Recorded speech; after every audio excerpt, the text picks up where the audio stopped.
All right, welcome back, everyone.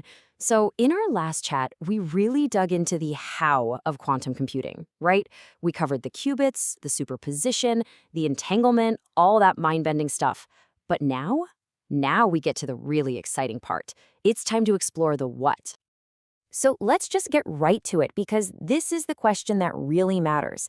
I mean, once you get past all the crazy theory and the stuff happening in labs, what real world problems can these revolutionary machines actually solve? That's what we're going to find out. Okay, so the first place we're seeing a massive impact, and this is a big one, is in science itself. Think of it like this. Quantum computers are basically giving scientists a brand new, super-powered microscope to see the building blocks of everything, and it all kicks off at the tiniest scale imaginable. You know, when scientists try to design a new medicine, it's a huge challenge. They have to figure out exactly how one tiny drug molecule is going to behave when it meets all the super complicated molecules inside our bodies. And here's the kicker. Our regular classical computers, they just aren't powerful enough to simulate that with any real accuracy. But here's where it gets so cool. Quantum computers, they speak the same language as those molecules. They're built on the exact same quantum rules, so they can model them perfectly. It's like having a perfect digital twin of a molecule, letting you build this incredible virtual lab to test new drugs with insane precision, all before you even mix a single chemical. And the impact of that, I mean, it's absolutely staggering. We're talking about designing new drugs in a fraction of the time. We're talking about making medicines way safer because we can predict side effects before they ever happen. And maybe the most incredible part, we could be heading towards cures that are tailor-made for your specific DNA. And, this whole idea of perfect simulation, it doesn't stop with medicine, not by a long shot. It's also about to completely change how we build things by letting us invent brand new materials from scratch. Just picture this for a second. What if you could design a new material on a computer, arranging the atoms just how you want, and know exactly what its properties would be? Stronger than steel? Lighter than air?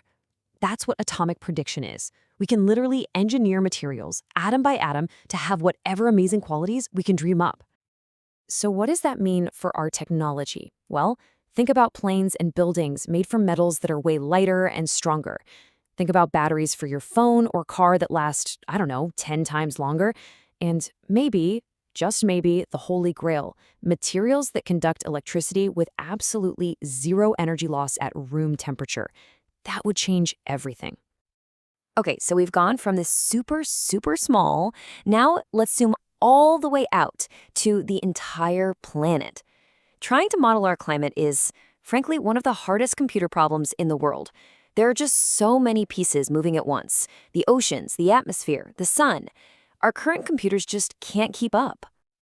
But this kind of massive, messy problem, this is exactly where quantum computers shine. They are built to handle this insane level of complexity, juggling all those millions of variables at the same time. It makes them the perfect tool for building incredibly detailed, accurate models of our weather and our climate. And what do we get from that? Well, for starters, way better weather forecasts. Imagine knowing with confidence what the weather will be like weeks in advance.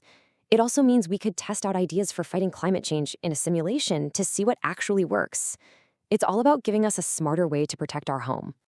All right, so we've talked about pure science, but the revolution doesn't stop there. Quantum computing is also set to completely overhaul the systems that run our daily lives.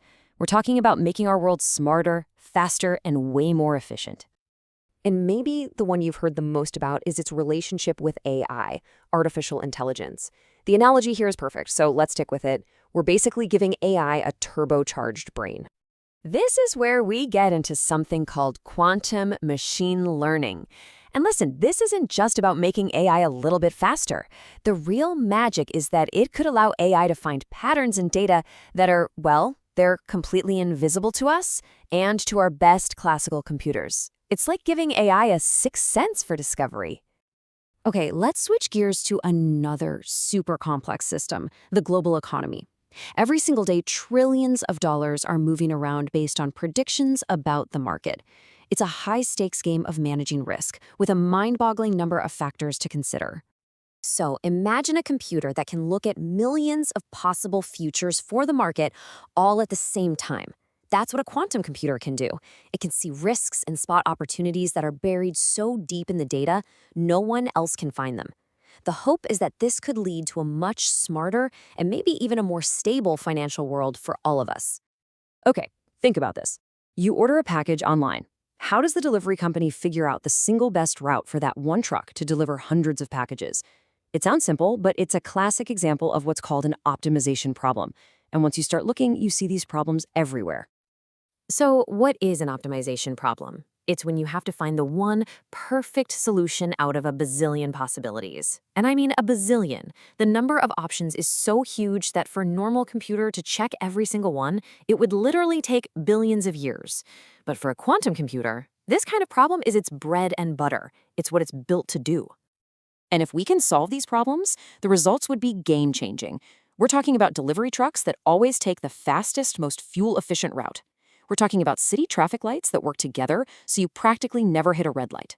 Power grids that never waste a single watt of energy. Just imagine it, entire cities running with perfect clockwork efficiency. Okay, wow. That's a lot of exciting, futuristic stuff. So let's take a deep breath and get a little dose of reality.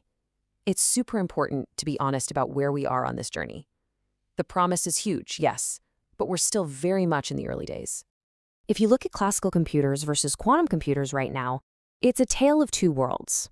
Our laptops and phones, they're stable, they're fully developed, they can do anything. Quantum computers today are still noisy. That's the technical term. It means they're really fragile and can make mistakes. They're not going to replace your MacBook anytime soon. But, and this is the big but, they are getting better fast. Every year, they get more powerful, more stable. The progress is just explosive. So, as we start to wrap this up, I want to leave you with a really important idea. This whole quantum revolution, it's about so much more than just making faster computers. If you only think of it as a better calculator, you're missing the point. The real change is much, much deeper. It's about fundamentally changing our perspective. And this really gets to the heart of it. What this technology gives us is a set of tools that for the first time speaks the native language of reality itself. It's not just a new machine. It's a new way to think, a new way to ask questions, and maybe a new way to understand the universe and our place in it. When you look at everything we've talked about, from creating personalized medicines to protecting our planet and building hyper-efficient cities, quantum computing is giving us the keys to unlock problems we once thought were impossible. And we are just getting started. It really just leaves you wondering, doesn't it? What impossible problem are we going to solve next?